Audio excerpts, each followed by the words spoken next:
Everyone, sorry we had to cut the tea break a little short, but I'm very happy to introduce our next speaker. It's Mr. Vivek Devan, who's a lawyer and queer activist. His work has focused on the intersection between law, health, and sexuality. He has extensive experience working in this domain. He was a policy specialist with UNDP in New York, and he was also he's worked as a senior HIV advisor at the Royal Tropical Institute, Amsterdam. I won't list his many accomplishments. I'd request Mr. Devan to please take the stage and begin the presentation. Thank you.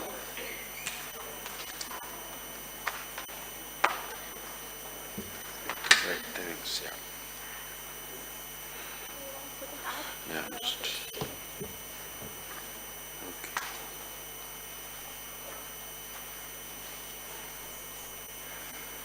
Okay, so yes, good afternoon, everyone. I'm really thrilled to be here. Thank you to NSLR for inviting me at all for this meeting, because I think I've learned a lot in the last day and a half on issues that I know a lot less about than what my focus has been. So, for instance, the last panel on mental health was illuminating in so many ways, and I think I hope that some of what I say, you'll make some connects between some of what I say and what was certainly discussed and brought up in that panel. I thought all of yesterday was really illuminating in terms of what it told us about health in the context of gender and how it plays out in various situations. And of course, I think generally speaking around data and privacy and health, which has become something which really is, we're still catching up with. I think that the ways in which technology is changing and the ways in which there's this enthusiasm to link technology with health is stuff that certainly as a non-technologist and as a lawyer, I'm actually constantly trying to get my head around. So today I'm going to talk a little bit about where I have worked for several years and where my entry into health came in as a lawyer, and that is on HIV. But before I do that, because I was just thinking a little earlier, looking up, that there's a lot of young people here, and I would love to ask them what they know about HIV. I mean, what is HIV? I'd love a volunteer to explain what is, because I think you've probably grown up in a generation where I don't know how much it was discussed. I certainly grew up in a generation where it was highlighted quite a bit. Not in my youth, but certainly post-youth when I got involved in the work. And it was in those times that people going through school, and there was huge campaigns around it and huge public messaging. So I'm very curious about what do you all know about HIV? What is HIV? Any sense that anyone can give me? Because if you can't, that means you actually do not know anything about it.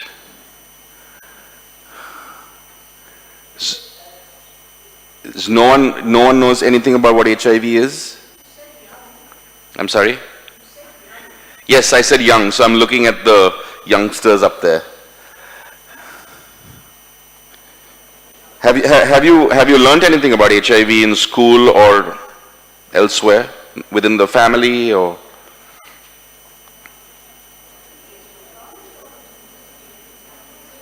Yes, please, if you could raise your hand, and then I'll, back there, yes? And a microphone ideally. I think you were answering? I'm sorry, is there a microphone there?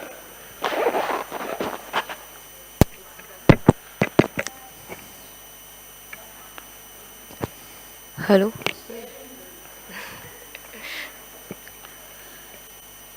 If I'm scaring you all, don't bother to answer. If I'm not scaring you all, please do volunteer. As far as I know, it's a virus that causes acquired immunodeficiency syndrome, AIDS, which results in it basically reduces the strength of your immunity system, because of which you're very susceptible to a lot of infections that. And how did you learn this? School and. Oh, okay. And it's sexually transmitted. Right. So it's only sexually transmitted? Through bodily fluids. Okay, so what are the other modes possibly? If somebody is an intravenous drug user and they use the syringe of somebody who has AIDS or Right. yeah, So blood transfusions, another possibility. transfusions. Okay, so did everyone know more or less about this? Because this is crucial information. The fact that it is a transmissible disease, it's not something which is communicable in a general sense. It requires a certain action to take place for that transmission to happen.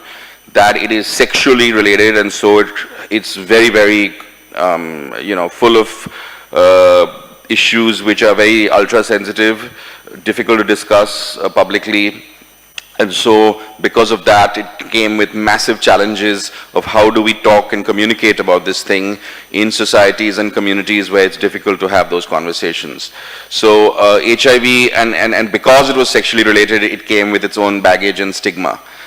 Which was that this is something that only dirty people apparently do. So it immediately was something which was followed by stigma. I want to, before I get into the presentation, say a few things, make a few preliminary points. One is around this idea of HIV exceptionalism.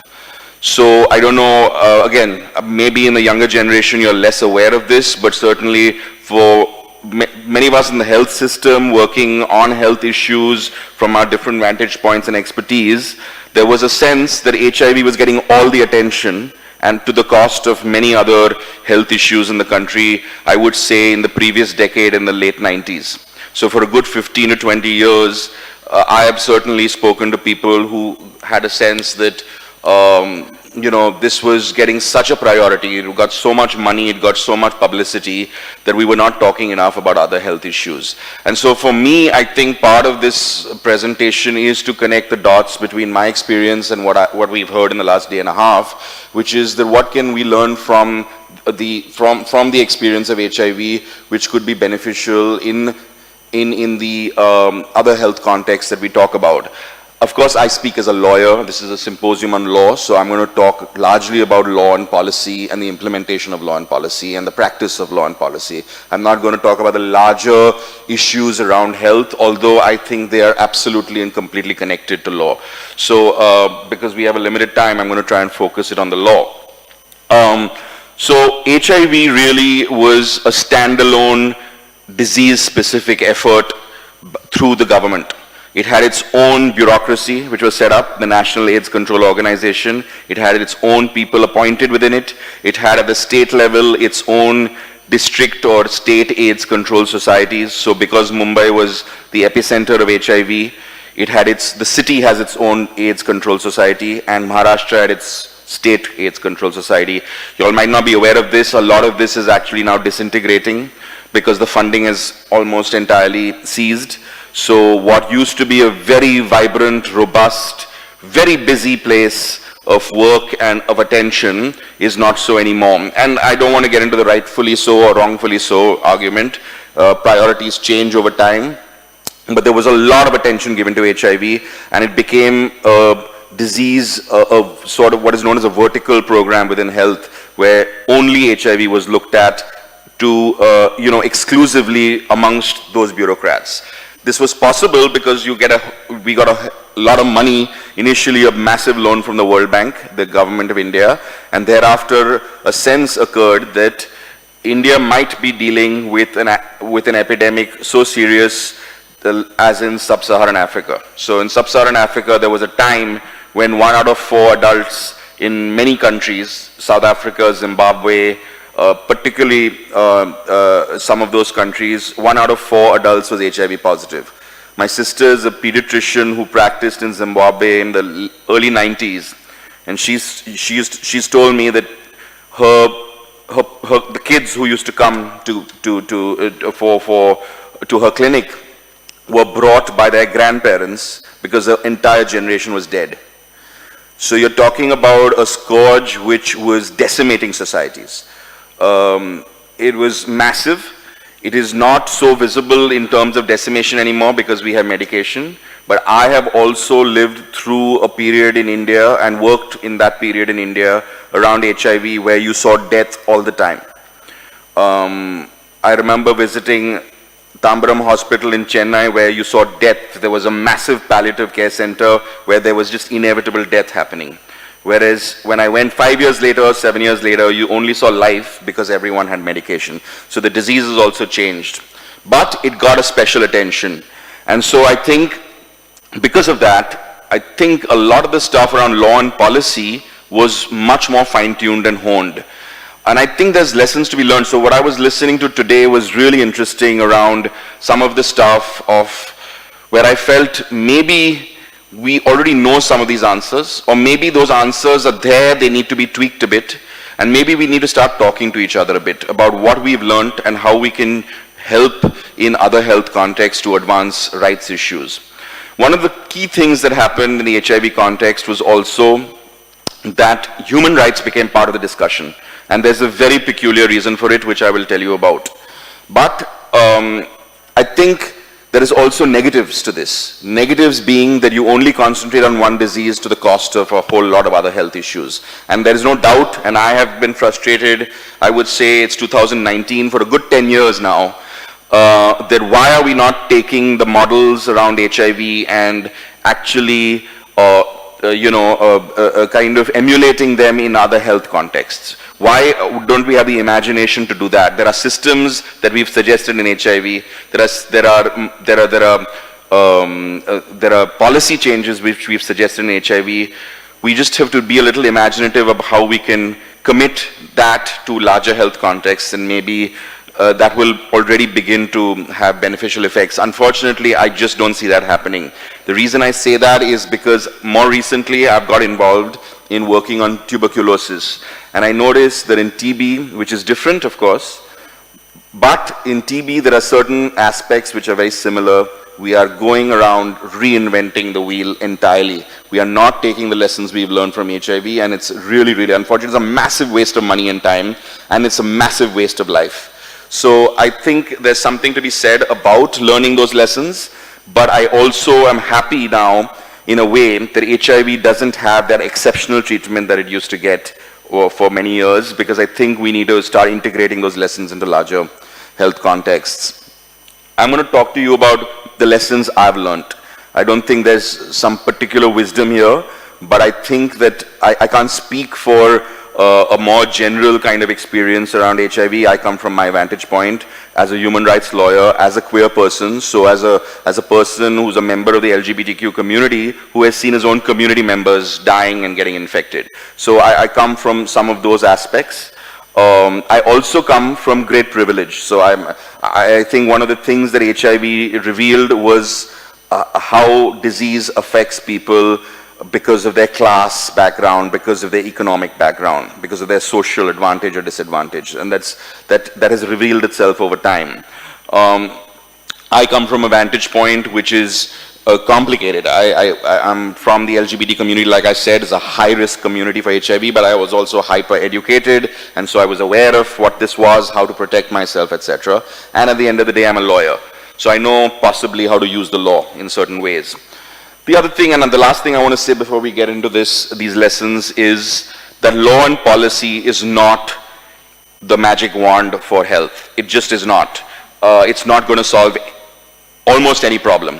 What it can do is it can assist in actually advancing what we need to get done to see that people are empowered, that people get rights, that healthcare practitioners also are empowered, that healthcare workers are protected if they are in a situation. So, you know, it's a framework which can actually facilitate a good health response. It cannot by itself solve the problem. But what it can do is also send out signals. So for instance, if tomorrow I'm thrown out of my job because I work in a glass factory and I test HIV positive, and my employer throws me out of my job because he says in a glass factory I can get a cut and I can infect someone else, I can go to court and challenge that, and I can get reinstated in my job if I show that there is no risk of transmission in a situation like this. I'm talking about a case which actually we handled. So the NGO I used to work at, Lawyers Collective, which was the seminal NGO doing a lot of this work in India. So we had a client like this, and we were able to, so what message does that send out? The message that the court sends out through that is HIV is not a ground for discrimination in the workplace. And it has a trickle effect in other courts. And we know that because we've seen those judgments happen. So law will assist in some ways, but it will not solve the problem. Okay, so to my first slide. And these are the lessons that I'm going to take you through one by one. I'll probably spend a lot more time on lesson 1 and 2 and lesson 3 and 4. But I think we heard this in the last panel, that lesson 1. Listen to the voices of those most affected, because that's how you're going to get to the solutions. For me, it is the most vital thing I've learned in HIV, and it's something I'm learning in tuberculosis, and I engage a little bit on mental health in some way or the other, and I see that the best articulations are by people affected by these issues, and they're the ones who will guide us into telling us what needs to be changed here and what needs to be changed there for law and policy to actually cater to the needs. Not just their needs, but larger needs of society, larger needs of public health. So I think listening to those voices is crucial, and I'm going to get a little bit into that. The second one is that let's talk now about law and policy, not based on emotion and morality, but on evidence. What do we know works? And let's talk about that. Let's not talk about our prejudice. Let's not talk about getting all uncomfortable about these issues. If you really want to help people, let's talk about how we help them, leaving our morality outside. So I think that's a crucial thing, and it played a huge part in HIV, and I want to talk about that a bit. The third one is that often in public health or in health conversations generally, I have at least encountered within HIV that, as a matter of fact, I remember this, the first time I heard this was in Hyderabad, funnily enough, at a workshop that we did many, many years ago. There was someone from the State Human Rights Commission. Andhra Pradesh has a State Human Rights Commission, right? Or certainly in those days, I'm talking about 16, 17 years ago now. And he said that all you're doing is talking about human rights, which is about protecting an individual. You're not protecting larger society. And larger society needs to be protected, public health needs to be protected. And I think what HIV has shown is that these are not opposing things. By protecting a person doesn't mean you're compromising society's interests. And so actually human rights and public health interests can work together. So that's another lesson which I'll talk a little bit about. And finally, and I think we've heard this and I think it's been said yesterday clearly, that public health and health generally, we cannot look at anymore alone. We have to look at their intersectionality with other issues, social determinants of health, etc. And I think HIV actually showed that very, very clearly. That if you don't talk about some of these things, you're not going to get to the bottom of why HIV is spreading the way it is and why it is making people vulnerable to it as they are. So this is broadly what I'm going to do. And I will start with the first, which is a really simple message, but I think it really encapsulates in terms of rights and law. I think it gets it like nothing has since, which is the message by, of course, Justice Michael Kirby, who was the High Court of Australia, which is their Supreme Court. Michael Kirby is one of the great champions on HIV, an openly gay judge himself. And I'll tell you a little bit of a side story about that when I reach that point, about my engagement with Justice Kirby. But look what he said. You know, you imagine generally your response if you meet someone who has what you think in your head is a disease which spreads. What is your response going to be? I don't want to be next to them, right? I want to remove myself from their presence, or I want them to be removed from my presence. And so the first reaction is isolation. You push people away, you put them in a cage, you lock them up. We'll all get protected. So this was the initial response to HIV also, that we lock all these people up. That's the way in which others will not get infected. But sex is a complicated thing. Sex happens in all kinds of ways, and people's sexuality is not going to be curbed through barbed wire. We don't even have enough barbed wire to put everyone in a cage. Therefore, what is the other way we have to start looking at this? And this was a realization that happened in the 1980s and then finally articulated around that time, late 80s, early 90s, that actually it's the opposite. We protect people's human rights, and that's the only way in which HIV will be controlled. If you say to someone that I will test you, and if I test you HIV positive, I'm going to tell your spouse, what message does that send to the next person who wants to get tested? I won't get tested. Why should I want to know my status? I don't want my spouse to know. The doctor is going to tell my spouse. So my confidentiality is guaranteed to be breached, which is a rights issue, and my spouse will know. So the best thing to do is never get tested. And if I can't get tested, then I can never know my status, and I can have sex with other people, and they'll never know if I'm HIV positive because I don't know I'm HIV positive. And HIV will go underground and it will spread. So what do you need to guarantee actually? What you need to guarantee to people is that you will protect their confidentiality. And if you protect their confidentiality, they will come into the health system. And if they come into the health system, you can do counseling. And if you can do counseling, you can communicate the key messages that need to be told to them so that they will be responsible with their spouse or their sexual partner or whoever. So this is about protecting people's rights. Only if you protect people's rights will you actually get a handle on this epidemic and be able to control it. And that's exactly what happened. And the reason it's a paradox is because, like I told you, you would think a disease which transmits is something we need to isolate people on. But paradoxically, actually, you need to protect them. And that's what Justice Kirby said. And for me, that is linked very closely to the issue of listening to affected communities. So who are these communities affected by HIV? Does anyone have a sense of this? Who are the communities that are, stereotypically vulnerable to HIV? Sorry? Truck drivers, yes. Yes. Sex workers, migrants.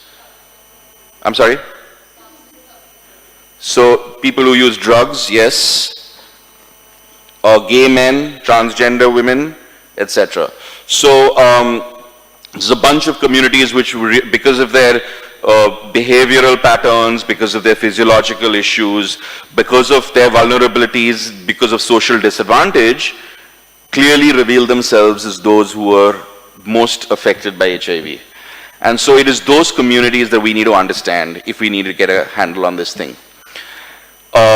And that is really the foundation of the HIV response. It was those communities, actually, when HIV started revealing itself in the West, who actually rose up and said, we want our rights. You cannot lock us up. We want medication. We want scientific research to invest in finding out how this is stopped. And we want to know how we can protect our partners and ourselves. And that actually translated across the world.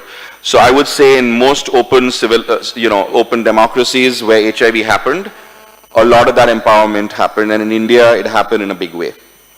So for me, I think it's about that same paradox of Justice Kirby, that you empower people and only then will they be able to cope with their own vulnerability and then therefore other people's vulnerability.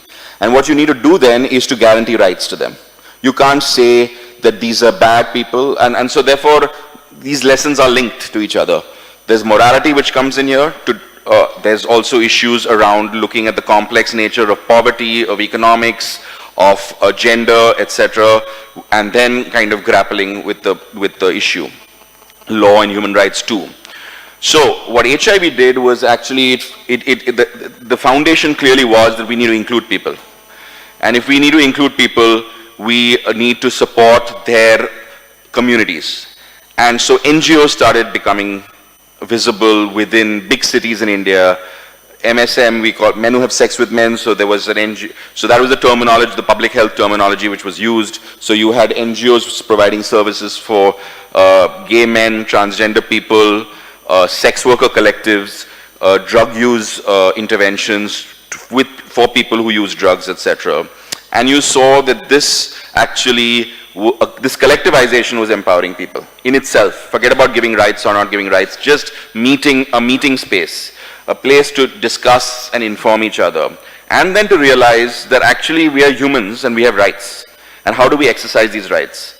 So that's a process which took place. And I think one of the things that clearly happened, and I think anyone who worked in the, and you know, it's quite amazing to actually witness this. I was working with the National AIDS Control Organization 2 years ago, And this is at a time, like I told you, when things are actually not as active in the HIV world. But every bureaucrat I met at the National AIDS Control Organization, even in 2017-18, had no issues discussing sex work, drug use, men who have sex with men. There was no discomfort. There was complete comfort in the presence of transgender people, etc. I can tell you that this is not true of 99% of the Indian bureaucracy. And this change happened because people's eyes were opened, because people were empowered, because people started talking to government representatives, because people had to start working with their local cooperators, with their local civil hospitals, etc. People's eyes opened to some of these realities. And so all that stigma and all vanished when someone met Vivek who's gay. Okay, Vivek is gay. I find that very weird. But 2 years later, actually, I don't find it weird because I realized that all those barriers are broken and the stigma is dealt with. So affected persons became partners in the journey to find solutions in creating policy or law, programming and implementation. They were the best people to know how to do things on the ground. I think that's what HIV really taught in a fabulous way. So how did that empowerment lead to change? Let me give you some examples. At the local level, there were changes in attitudes in healthcare. I know that we as lawyers, with community groups, with people living with HIV, there were communities of people living with HIV forming their own NGOs across the country who do excellent work even today. They started engaging with, say, JJ Hospital in Bombay. It was a public hospital. And at JJ, they said, we don't know anything about this, our nurses are frightened, etc. So a conversation was brokered. And you suddenly saw, not immediately, but over a period of a year or two, much more sensitized treatment in a public hospital. So you saw empowerment of communities and ability to have a conversation, changing attitudes in healthcare. What did that do? That strengthened counseling protocols. So actually, we have this notion of pre-test and post-test counseling in HIV, where before the person takes a test, you inform them of the risks and the positive things of taking a test. They get informed about this, then they decide to take the test or not, and then they take the test, they get post-test counseling depending on the results. So all of this is a process of empowerment. All of this happened. And so what you saw was actually people realizing that, oh, I have this decision-making ability within a health context, where actually this person is talking to me with a reasonable amount of dignity and decency. It's not I'm being ordered around. So, that changed things. And now, I don't want to give too rosy a picture because this was in some places and it was problematic in other places, but there was a palpable change. And the reason I say this is because again, like I told you, I've gotten involved in tuberculosis work. And it's astonishing to see. To me, and it's true, it's even part of the national tuberculosis policy that the government has put out. They see counseling as central to actually dealing effectively with TB, but no money has been put into ensuring that counseling skills are developed. This is 18 years after a conversation on how to strengthen counseling skills in HIV, where money was put and where lessons have been learnt. So a person with TB, and I know this because I've spoken to them, a person with TB going to an HIV clinic will get counseling because that person often also is HIV positive. But a person who's not HIV positive going to get TB medication will be treated shoddily. Now, why is this even necessary to happen? Why can't we learn from what we already know? So for me, it's kind of mind-boggling, and it's such a tragic waste. There's no need to reinvent some of these wheels. One of the other things that HIV did, because of pressure put by communities, again, the response was, if you're HIV positive, you're going to put your sexual partner at risk. I think best thing to do is to lock you up, put you in an isolation ward, put you in some kind of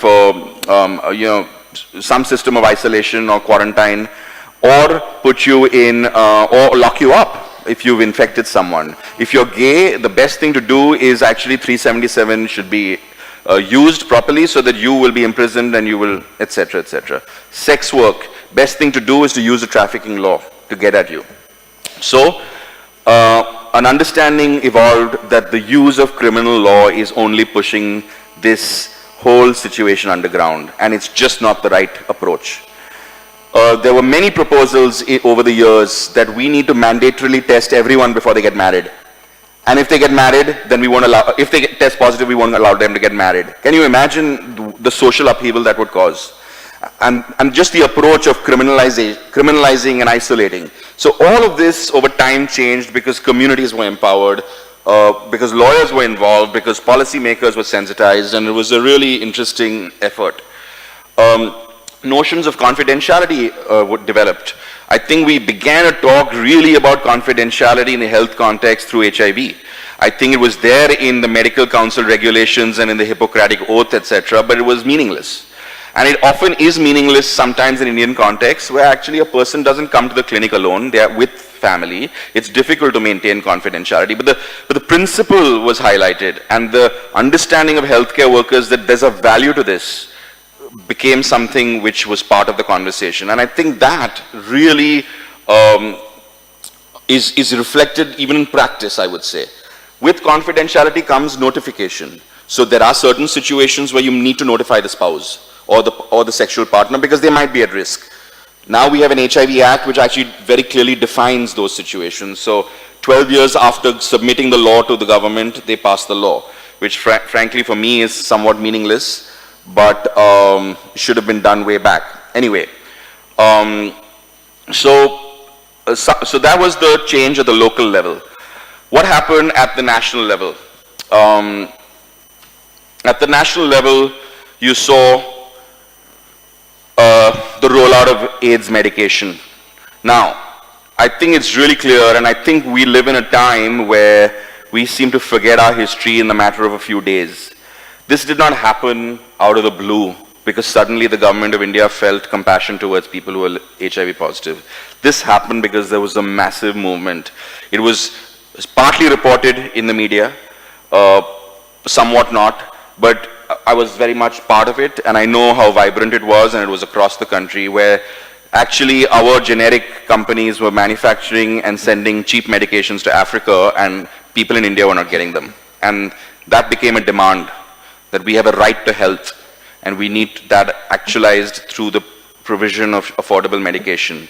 Section 3D of the Indian Patents Act, I don't want to get into too much detail, but Section 3D of the Indian Patents Act essentially says that you cannot patent something which is simply the new use of a known substance. So you already have a known, supposing I have a medication for, say, headaches, and I find that I can actually use it for constipation. I don't know, I'm just, I can't say that I need a monopoly right because I found a new use for the same medication. Nothing great and inventive has happened. So this was something which actually foreign pharmaceutical companies, even today, do not like about the Indian patent law. It was a way to protect from what is known as evergreening in patent law. And so just by telling you this, you can imagine the sort of different disciplines of law which were, interwoven in the work on HIV, from intellectual property to labor law to criminal law to family law to anti-discrimination law, constitutional law, all kinds of things. So Section 3D happened not out of the blue. Section 3D happened because a movement of people said we want this law, this section put into our Patents Act when you change it. And so there was a whole background of, and unfortunately I don't think enough documentation has happened on this. Hopefully it will soon. This led to other patients groups getting involved. So now you had cancer groups getting involved in challenging certain measures taken by pharmaceutical companies in India to actually get monopoly rights. So chronic myeloid leukemia, those of you who are law students would know, might have heard of the Novartis case, the Novartis judgment of 2013, where the exclusive marketing right on chronic myeloid leukemia was not granted and was revoked by the Supreme Court of India, saying this is completely violative, you're just trying to extend your monopoly right in a devious way. This was again, it was interesting, but this happened because there was a certain moment where people said we need to actually fight back on this stuff. So again, empowerment was leading to change, and it has had massive effects. You're talking about the cost cutting 1/15th, 1/18th of the price that was being offered by the foreign company, Indian companies could manufacture the same drug for. And then you had, like I said, a law which was drafted in 2005, unfortunately, which was passed in 2017 only. I only mention this because it's important to realize it's the first anti-discrimination law in India. So it covers the private sector. So if I'm in that glass factory which is owned by the government of India, then I can use Article 14, 15, etc. to challenge it constitutionally, because the state is the locus, the person I can actually use that the fundamental rights against. But in terms of private sector, there was nothing to prevent private sector from doing this except for certain provisions in the Industrial Disputes Act. But largely speaking, the private sector was out of the fray. So if I went to Apollo Hospital and I was denied treatment because I was HIV positive, there was very little I could do in law. Now the law covers the private sector. So this is a good, the reason I mentioned this is it's a precedent for other things to actually also change. My view is though that I don't think we needed an HIV law in 2017. We need an anti-discrimination law more broadly. We need a health law more broadly. So it's, I think we are entering into terrain which is a little complicated in terms of health laws and this fetish now that people seem to be having for let's have a law for this and a law for that. But again, empowerment led a change. At the international level, you saw no disease got attention like HIV got at the United Nations. There was a special General Assembly session on HIV and a declaration of commitment was issued. And this, at least as activists, we could use with our governments, even though it was not even law in terms of an international convention. It was certainly something we could go to our governments and say, you've signed this declaration, now deliver on it. So there were ways in which activists around the world used it. Similarly, the Doha Declaration on Intellectual Property and Public Health was the WTO related thing, which again, I don't want to get into detail. And finally, something which I would urge you to read if you're interested, which is the website up there, the Global Commission on HIV and the Law, which articulated almost like nothing else why human rights are important in the context of HIV and how change in law will completely change the way in which we respond to HIV effectively. Here are some pictures. So I just wanted to show you some of this. This was the opposition against India changing its patent law in 2005, and this is when we put in 3D. So these are some of the dharnas that happened. These are the leaflets that were published. Similarly, this is the protest against Novartis. A price of 14 lakhs per year for a patient was for that drug was going to be offered at 1/18th the price by the Indian farmers. So of course it was still going to be quite expensive for an average Indian, but 14 lakhs is absurd. And we were able to demonstrate in court. So this was not simply a courtroom. This was a case from the ground up. And I think that's the kind of stuff that sometimes needs to actually change, which is more long term. But lesson 2. Determine policy and law by evidence and not by morality. So, like I've said, there are all these communities which are affected. There's massive stigma around HIV. And the Global Commission put it very well. It said criminalization in collusion with social stigma makes sex workers' lives more unstable, less safe, and far riskier in terms of HIV. Police violence prevents sex workers from seeking their assistance, which ingrains a culture of more client and police violence. So there's a cycle of violence, and it's allowed by the law to happen. So let's look at India itself, and some of the best examples on sex work are in India. You saw a model in India, in Kolkata, of Sonagachi, the red light area. You saw an intervention which started in 1992 on HIV and sexually transmitted diseases. You saw treatment, you saw information, education, and communication being used with sex workers and their clients. You saw condom promotion. You saw an approach which said, we are not going to talk down to the sex worker, we are going to make them partners. And over time, the sex workers opened their own bank, cooperative bank. They've opened their own society. They have their own functioning now. But it was a participatory, peer-oriented and rights-based self-regulatory approach, which meant that the gatekeepers into that brothel were the sex workers themselves. They were the ones who ensured that minors were not getting in. They were the ones who ensured that condoms were being used by clients. And look what you saw in terms of health. You saw condom use go up from 3% to 87%. You saw STD rates completely go down, and you saw HIV prevalence remain the same. Unlike a place like Mumbai, where Kamatipura, you actually had a brothel where you could not do this because the police constantly came in and damaged all efforts. It was very difficult to get unity in that brothel. In Kolkata, they started working with the police, with the local cooperator, with the MLA, with the healthcare facilities nearby. And that's how empowerment happened. So there's very good examples of how empowerment can actually help. And there are direct correlations between health and rights here. I mean, there's nothing, it's clear as day. In Chakla Bazaar in Surat, a place where there was a brothel which doesn't exist anymore, because real estate developers have come in, basically torn it down. I remember going there and visiting and talking to sex workers there. And actually there was there's a civil hospital there which was doing the HIV intervention. Every time there was a police raid, and which happened often because the police had to collect their hafta. Every time there was a police raid, condom use dropped, women scattered, safety became an issue, and STDs went up. Every time there was a police raid for the 2-3 weeks following. Every time there was stability, you saw actually better health outcomes. Unfortunately, government there was not listening.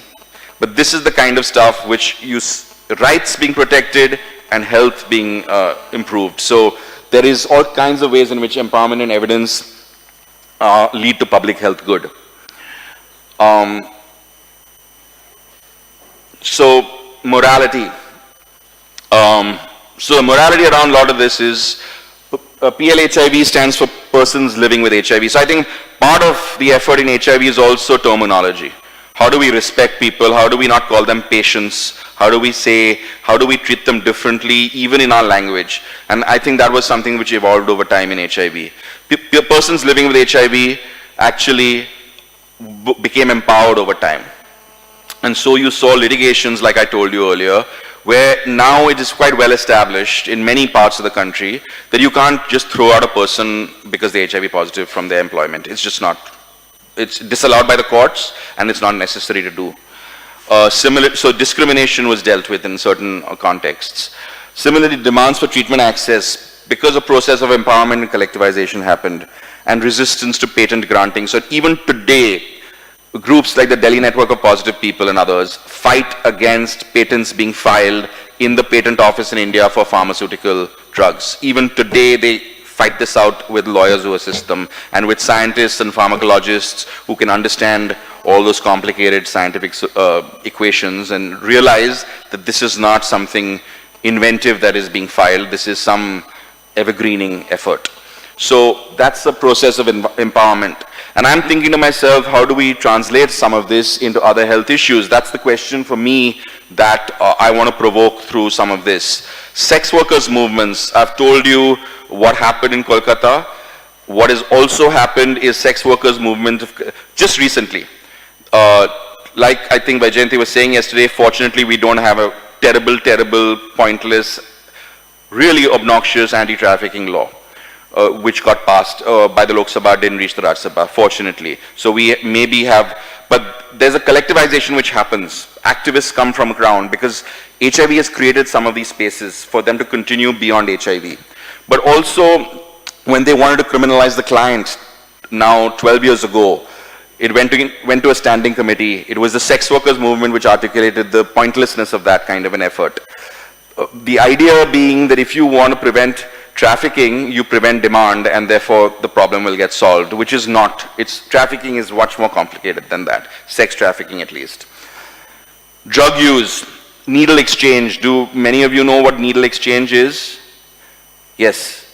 So needle exchange is where I actually inject drugs into myself to get a high, and then I share it with someone, and some of my bodily fluid goes to them, and I'm HIV positive. That instead of that, giving the old needle, getting a new one. Can you imagine the radicalness of that idea?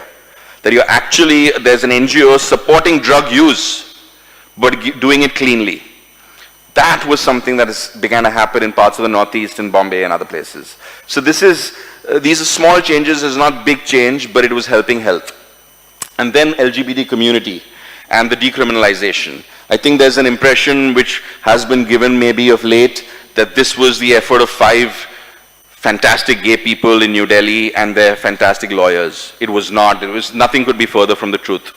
This was an effort of 25 years. This case was filed in 2001, the NAS case, which you might have read. And then, of course, now we have the Navteej Johar case. But decriminalization was an effort which was prompted through HIV, the NAS Foundation, and how it was seeing really serious consequences on health. But then it was a process of collectivization which happened across the country, through which only HIV became only one argument. So, community demands, and I must say this because I think this is one of the things I mentioned to you about going to the National AIDS Control Organization recently and finding, you just saw a different, I have seen policymakers, bureaucrats, in front of my eyes over a few months, a few years, actually completely change their body language in front of me. As a gay guy who used to go and meet them often, and they just were very uncomfortable, and I've seen the relaxation that takes place. I've seen that with transgender people, with sex workers, etc. And if you have a health bureaucracy and a bureaucracy which actually gets that and doesn't judge you with all the stigma that larger society, can you imagine the kind of work that you can get done? So for me, I think this was community, yes, but it was also open-minded people in policy positions, in health systems, in the bureaucracy, which actually were sensitized over time and became supportive champions. And so those things were palpable, and that's how you actually dealt with morality. What I see today is that we have not been able to carry on that messaging to the next generation of bureaucrats or the people who get transferred into. So LGBTQ seems to be now something, at least the gay thing seems to be okay. The transgender issue is a very complicated issue. There's just way too much violence taking place still against trans people. But some things have changed in some ways.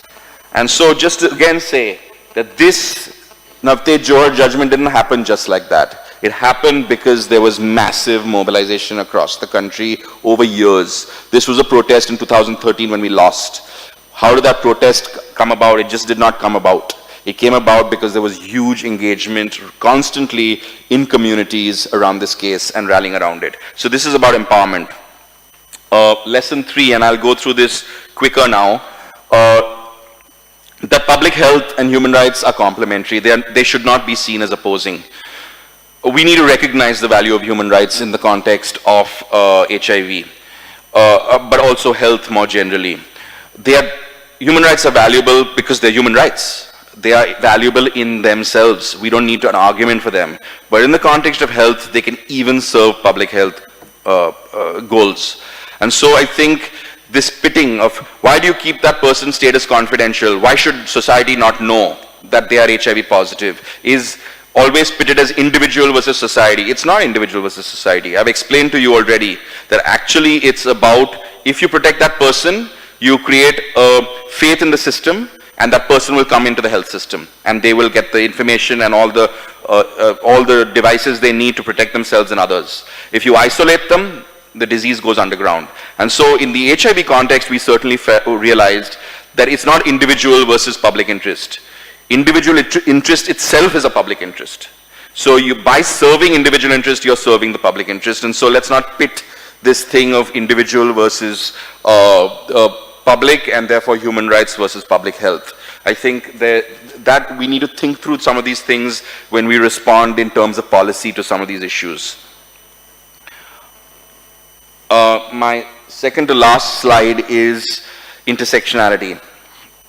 And this is the other lesson, the final one that I have certainly learned, that I could not possibly have learned what I have and been enriched through this experience of working on HIV if I had not looked at it from a gender lens, from the lenses around sexuality, from the lenses around inequality, from the lenses around class, the lenses around migration, like someone mentioned, that there are reasons why people become more vulnerable, and all of this feeds into that. Livelihoods is another intersectionality, and economics. And I think we need to start looking at health, and you start looking at law in an interdisciplinary manner. I think it's a key thing for me. I think there is no better example currently of this. This government has said that we want to eradicate TB by 2025.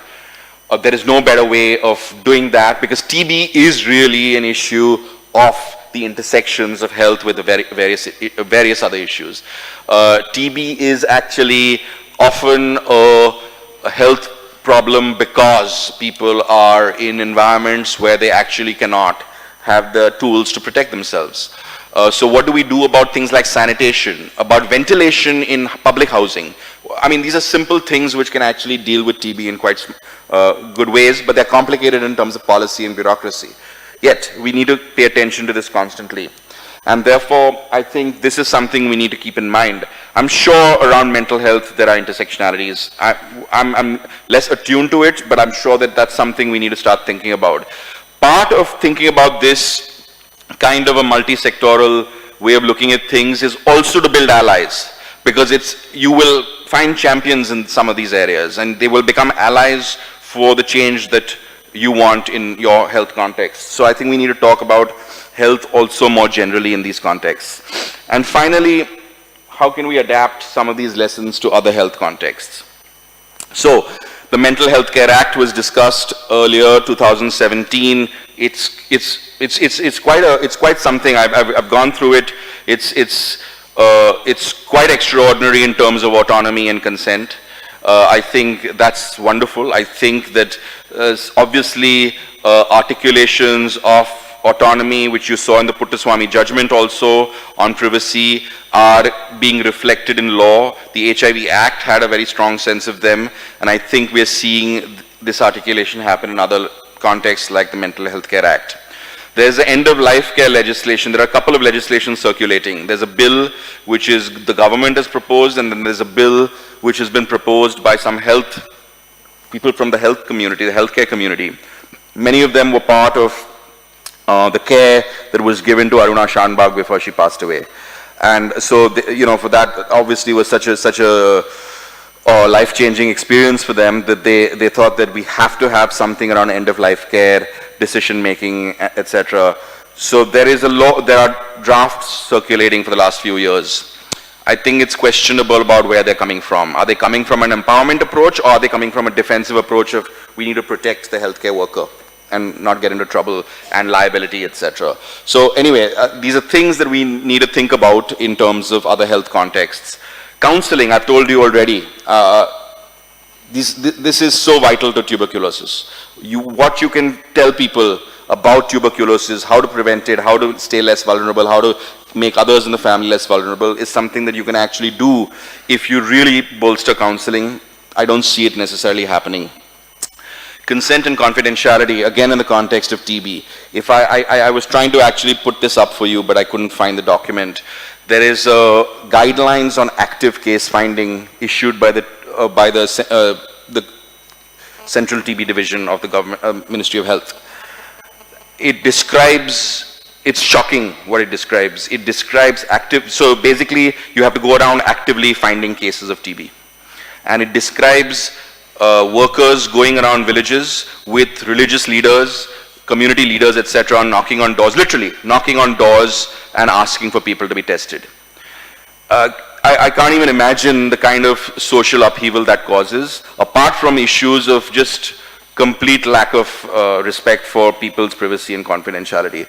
So it was really disturbing. I was part of a legal environment assessment on tuberculosis, which was submitted to the government 6 months ago. And one of the things we said clearly is you have to pull this back completely, because this is going to actually push things underground. People are going to run away from this kind of a system. The other thing that the government did in March last year, and this is something I think you need to really think about, and this is the last thing I'll really say, which is Section 269 and 270 of the Indian Penal Code are sections which criminalize malicious or negligent transmission of life-threatening disease. So the government has issued a notification saying TB, as you know, is a notifiable disease. So if you come across a case as a healthcare worker, there's a whole system through which you have to notify to a central authority, which itself is creating many problems. But leave that aside. They have said if you as a healthcare worker do not notify, or you as a pharmacist, when someone comes to you with a prescription and you can tell these are TB medications, you note this down, you take the person's all the information, and then you as a pharmacist have to notify to the central authority.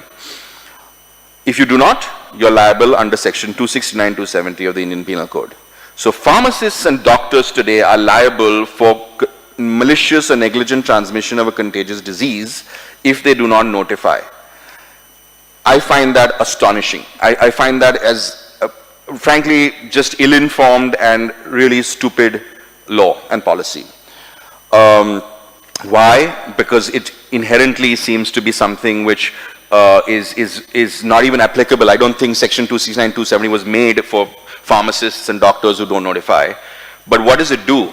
I've gone around my neighborhood, a couple of other people I know have gone around theirs, asking their pharmacies in my neighborhood about TB medication, and since this notification has come down, what has the response been? They've stopped stocking TB medication because they don't want liability of any kind. So what does that do for public health? It completely compromises what you are trying to do, which is to actually get people connected to treatment and services ASAP. So I think we need to think about a lot of this stuff very carefully. This is the use of criminal law, well established, is a problematic thing. There's a lot more on TB that I can say. I don't have the time to certainly do that, but I hope this was useful. The last thing I'll say, I think we've had a lot of conversation yesterday on data gathering. I find it extremely frightening. For me, it's inexplicable why we need this kind of data in one place so that we connect a doctor to a patient's records to another hospital, etc.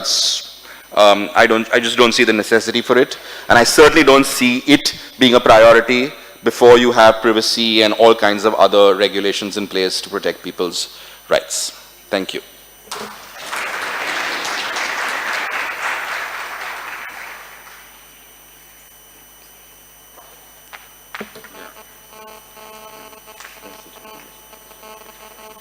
Thank you so much, sir, for the excellent presentation.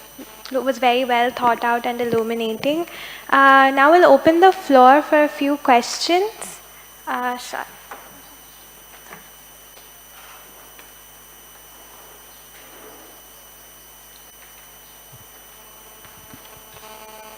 About the exchange of needles during substance abuse, the NGOs that are helping people who are into drug abuse, how do they manage to keep it confidential? I guess it's a gray area, right, sir? Because you're trying to curtail the use of drugs as well as you're trying to promote healthcare or public health. So how do you maintain a balance between all of this?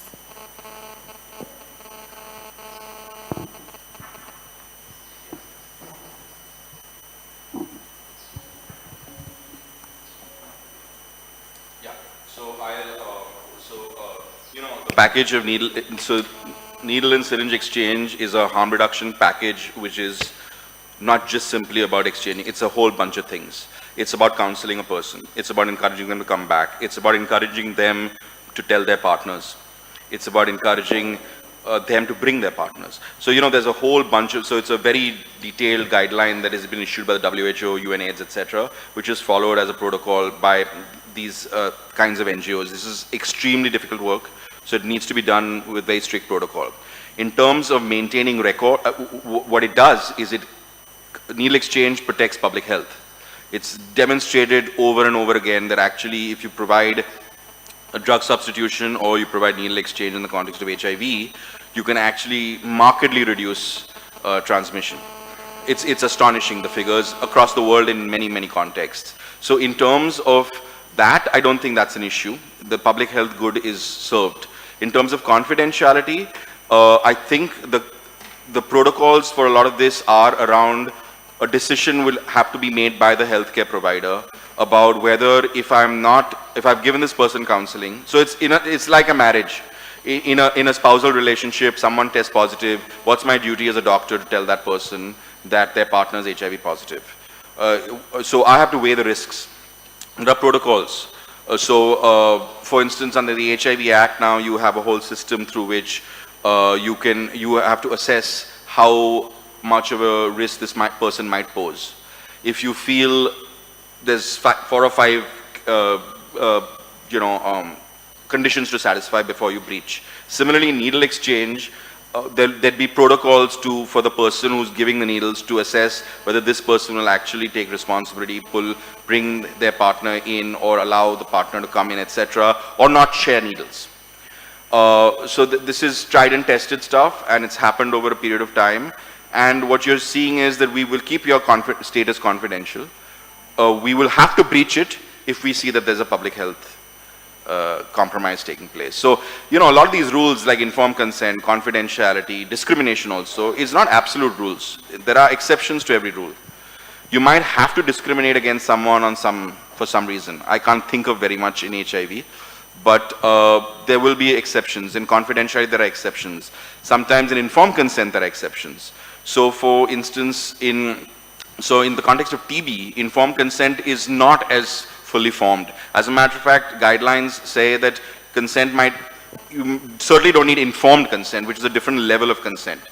You certainly, counseling might be enough in certain contexts, etc. So a lot of this is to be, you know, I think modulated as per the situation.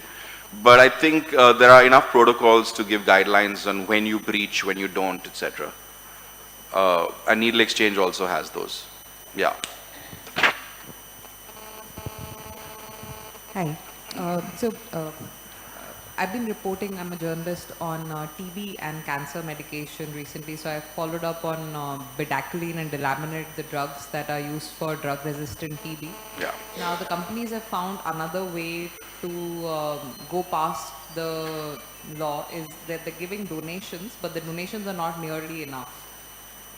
So even though there are cases going on, it's been very hard to get access to these medications.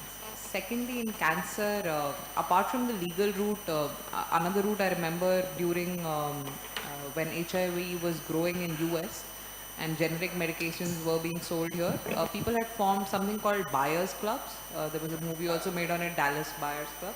So something similar has started happening in India.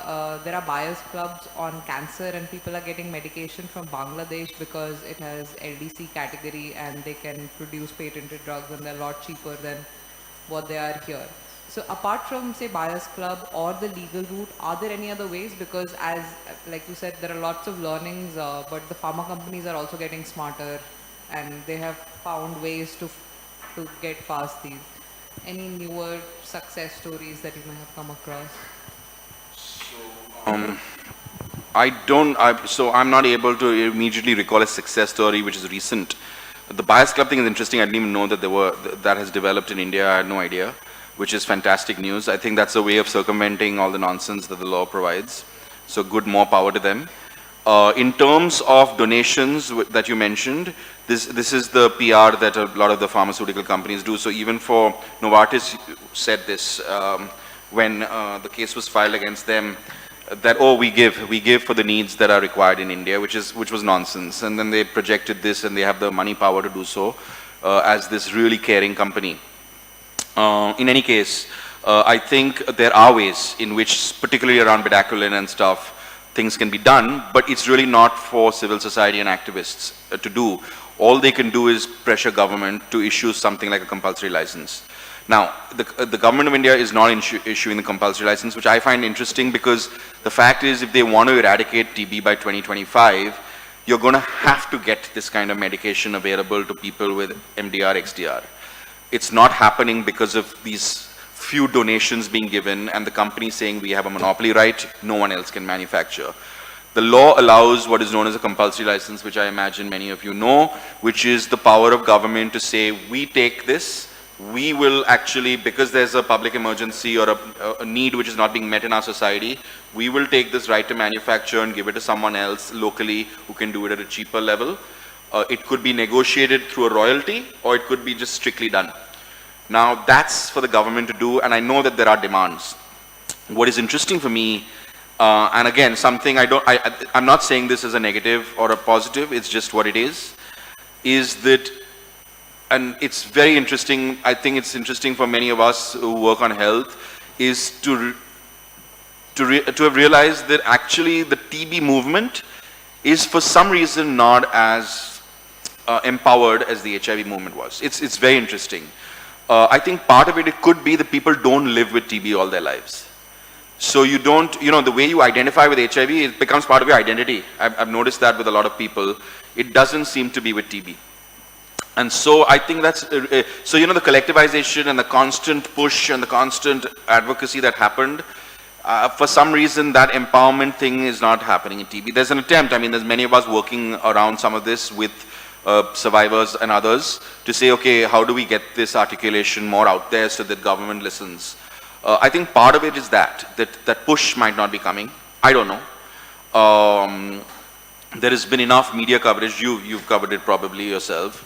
But I think on HIV, the government just felt the heat at some level. It was ridiculous, and so that's why they moved on rollout. Sushma Swaraj, when she was health minister, announced it in 2002, and we were shocked because that was a government which had no sympathy, particularly for HIV positive people. So it was really interesting how that happened. But yeah, mystifying for me why, because ultimately the government will only do it if they're pushed to do it. I don't think they're going to do it if it's left to them, even if TB is not eradicated by 2025. Yeah.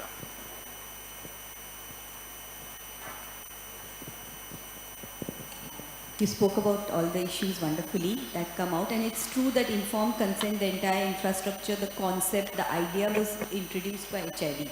Now in tuberculosis, what is happening is for all other diseases generally, when you go, for example, if I have fever, I go to a doctor and they suspect malaria, they'll just send me for a malaria test. So for all primary otherwise care, it's considered that you go to the doctor as an implicit consent for doing various diagnostic tests. Now for tuberculosis, I would like to know what do you think would constitute a fair idea of consent, one. But the second thing is when multi-drug resistant tuberculosis is to be diagnosed, for example, I think a lot more discrimination kicks in at that level because it is drug resistant and there's a whole idea about that it being incurable, that it will be transmitted indiscriminately, etc. But also at the basic level of diagnosis, when you administer TB test, it might be a life-changing experience for that person, depending on how, some middle class educated people, okay, tuberculosis, and the doctor counsels, of course the doctor counsels, we discount that, and they feel, okay, take the whole treatment of 6 months and you'll be okay. But in different classes, it can mean very different. For women, it can mean different. For the transgender community, it can mean different. So what would you suggest? Because like you look for a special HIV law, now you say, and I also agree that an anti-discrimination law might be better to cover a whole other gamut of illnesses. So similarly, would it benefit to have general guidelines for the health system about confidentiality and gaining consent for specific conditions and reasons? How would you look at it? So I think I think what we have suggested to the government in our legal assessment on TB 6 months ago is that informed consent has seen to be so valuable in terms of HIV. Now, TB is different, and so we might have to treat it differently to that extent. But one of the ways in which, if you do not want full and informed consent, at least you give some kind of counseling before you do the routine testing that happens. I think international guidelines seem to suggest that that should be good enough. So, like you said about malaria or other diseases, I don't think the standards are the same necessarily in terms of informed consent. I think if there are serious implications to the result, then you need to. So the international guidelines on drug-resistant TB, for instance, require informed consent. It's really interesting because the implications of that are going to be so severe and complicated, because you are going to eventually put people onto drugs which are and they become drug resistant. There are massive side effects. People need to know there's no arguments on. Whereas if it's not multi-drug resistant TB, it's a regular TB test, then you might not need that kind of information to be transmitted. As a lawyer and as a rights person, generally I would err on the side of taking consent to the extent that you can. In terms of, I think we need so the anti-discrimination law is one thing. It's not, for me, health is one area of discrimination, health status, but there are so many other areas of discrimination. So we need an anti-discrimination law generally for many other issues. What I think we do need, and I don't know, this is something which we're discussing with many of you all, is also, do we need a general public health law or something? Yeah, I don't want to call it a public health law, a health law, which lays down some of these standards, but is nuanced enough to realize that for certain things you might need informed consent through these protocols, and for some others we might, you can have a schedule of diseases which require routine testing or something like that. So do we need those standards somewhere? Because right now in law in India, I don't see them. I see actually the basis on which a lot of the TB work happens is through 1870 laws, the Epidemic Diseases Act, some public health legislation of Travancore. So, those kinds of legislations which Travancore doesn't even exist as a region or as a kind of entity as such, but those are the legislations which still govern us. Madras Public Health Act, Bombay has something else, totally outdated. I mean, the way they're phrased, the way so all of that needs an overhaul. So maybe we need because health is a state subject, maybe we need an overhaul of all that. I think someone suggested this yesterday, that our health laws are completely out of sync. And so those need to be modernized with modern science, etc. And then you can talk about consent across multiple situations. I think this has to be thought through. You can talk about confidentiality across multiple situations. Right now they're there in the Hippocratic Oath and they're there in the Medical Council regulations, which don't say much anyway. So for me, I think it would be interesting to think of some kind of an idea like that, yeah. But now you have now you have a consent under the Mental Health Care Act, you have consent under the HIV Act. Actually, if you look at the National Health TB policy, they are suggesting a TB law. And for me, that sounds like not worthwhile at all. Utter confusion.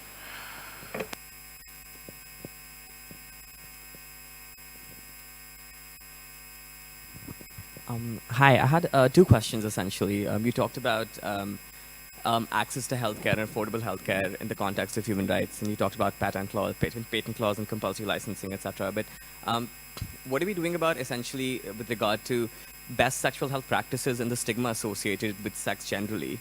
And secondly, I had a specific question about PrEP in India and how its relationship is with the queer community or even with the straight community for that matter, because it's ironic because PrEP is one of the most affordable drugs internationally in India. In fact, it's exported. A lot of countries do form buyers clubs, etc., to buy PrEP from India, but within India, there's next to no awareness about it, to the point that we don't know whether you're supposed to get a prescription for it, whether it's available over the counter. And so how does that tie into the conversation about public health policy? Okay, so first question the first question was around how do we deal with the stigma associated with sex. I think one of the things, again, which was happening, and it's stalled as far as I know and from what I've asked around, is that HIV was able to create enough momentum, the HIV work and etc. what was happening, to start questioning how do we do sexuality education in schools. And I think there was openings, there was work, there were NGOs working with schools, etc. I have a very happy story on this, which is that I went to a school and I was invited to speak to 5th standard students at that school in Bombay last April, and I didn't think it was going to be 5th standard students. I thought it was going to be high school or secondary on LGBTQ issues. And I was shocked when I got there that I was going to speak to 5th standard students. I got a little uncomfortable about all that. Then I asked the teachers, have they gone through any sex ed? Because this is crazy. I mean, 5th standard, 10 years old, etc. And they said, no, they've actually gone through a reasonable amount for age-appropriate 10-year-old sex ed. They get the whole thing around sexual orientation, straight, gay, etc. It was one of the most wonderful moments of last year for me. Talking to these kids, they did a whole public art project around it and whatnot. So obviously some schools are taking initiative, and I'm giving one example, but I know that there are a few others. But my nieces have just graduated from schools, and they said we don't get anything. And these are so-called, elite schools in capital cities, etc. But it's basically they're taught biology. So I think we are completely missing the boat on such a critical thing. Someone was saying earlier about India's youth population.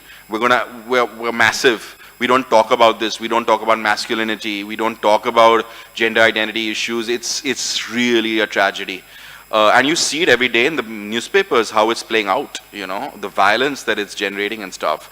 And then you have the internet, which completely gives crazy messaging. So I think it's not concerted. I think one of the things that happened, I do know in the late 2000s, was real pushback from government about changing syllabus around sex ed. So massive, massive issue, I think, although there are NGOs and now there's online, also good material available online, it's not done in a concerted way, and I think you've got to do it there. Young people need to understand that sex is not all ugly and scary. On PrEP, I don't know how many people know what PrEP is. Pre-exposure prophylaxis. So now you can take some of these medications, and if you do them regularly, before you get HIV, and if you think you're going to have sex, and it's, so in the gay community, for instance, men who are sexually active take this medication regularly, so even if they have unsafe sex, it actually prevents HIV transmission. Now we've reached a point, by the way, in HIV medication where even if you have HIV and you take your medication regularly, HIV can be reduced in the body to such an amount that even sex without condoms is generally, can be safe. So medication has reached that point. But PrEP is a system by which you can do this even if you don't have HIV, so that you're protecting yourself. I am a little concerned personally. I come from an older generation maybe, because a lot of this is antiretroviral medication which has side effects. So just to pop a pill like this in this casual way and say, oh, I can now do whatever I want to with in a carefree manner is in my head a little. I'd rather encourage condoms messaging. But to your question around availability, etc., can't speak for the straight world, but I do know that in urban India, in a certain group of gay men, there is knowledge. There is knowledge of where to get it. There is knowledge of pharmacies which are friendly. There is knowledge of doctors who prescribe. There is availability. There is obviously an extent to which you have to have income to be able to afford this stuff. But it's happening more and more in Delhi, Bombay, Chennai, Bangalore, etc. And it is being, now I think the messaging through the NGOs will also increase once there's a sense of secure availability. But it's a complicated one, because a lot of people feel that, oh, we've stopped talking about condoms, and it's really scary to not do both. But that's the extent to which I know of. I'm sorry? Yeah, it's 99% or some very high figure of studies have shown that it's, yeah. Oh yeah, yeah. It's very high.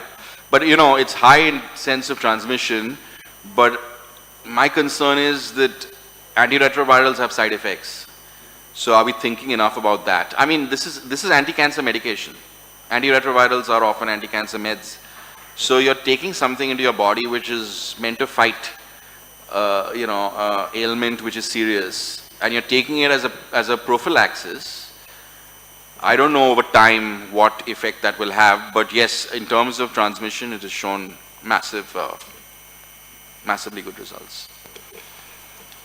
Thank you all for the question.